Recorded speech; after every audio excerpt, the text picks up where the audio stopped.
Est-ce que tu as des exemples ou des illustrations de qu'est-ce qu'ils ne comprennent pas, les gens du côté institutionnel, envers la culture qui est justement la culture plus marginalisée ou opprimée des consommateurs de drogue par injection, par exemple? Oui.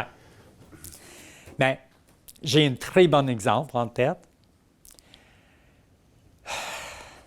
Tu m'excuses, je vais parler de quelque chose que j'ai fait dans le passé. Je ne suis pas très fier, mais j'avais eu une instance, c'était longtemps, 15 ans passés, où j'avais rentré pour renouveler ma carte RAMQ dans une période où j'étais sans adresse fixe. Et la madame à le comptoir m'avait demandé mon adresse. Et j'avais dit, j'ai pas d'adresse.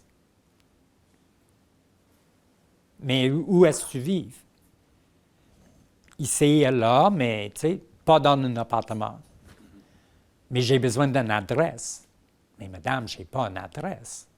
Mais il faut que tu me donnes une adresse. Madame, je ne peux pas te donner une adresse, je n'ai pas une adresse. Mais il faut que tu aies une adresse si tu veux faire ton application. Et là, moi, j'ai pété.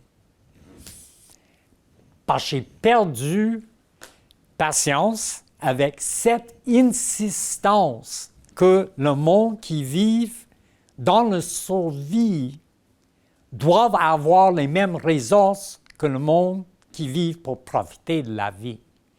Il y a un vrai manque de communication là. Et le ton de la madame a monté.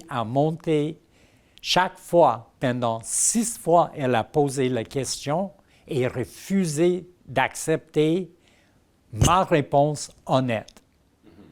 Semble qu'il n'y ait pas place dans le formulaire pour rentrer le fait que je n'ai pas une adresse fixe. Et cette manque de flexibilité dans le système est une vraie barrière à l'accès aux soins. Et c'est aussi en fonction que dans le système de bien-être, travail social, l'argent qu'on recevoir de le gouvernement n'est pas assez pour garder un appartement.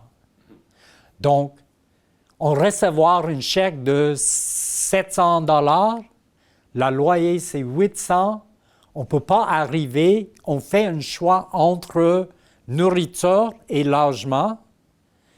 Moi, j'ai choisi la nourriture parce que j'étais malade à l'époque et j'ai dormi à la rough. Mais que le système n'est pas assez flexible de reconnaître la réalité sociale d'une bonne partie de notre population est pour moi quelque chose qui doit changer. Et dans ma position, où j'ai une partie de mon travail qui est plaidoyer, mon but, c'est d'assurer que les personnes qui travaillent soit dans le système de services sociaux, soit dans le système de santé, sont capables de comprendre qu'il y a des autres subcultures ici, en Amérique du Nord, qui comprennent un pourcentage significant de notre population. La pauvreté en Amérique du Nord, c'est à peu près une trentaine de pourcentages. Donc, il y a beaucoup de personnes qui sont dans cette position et beaucoup de personnes qui vivent ce genre de déclencheurs chaque fois qu'ils rentrent pour un service.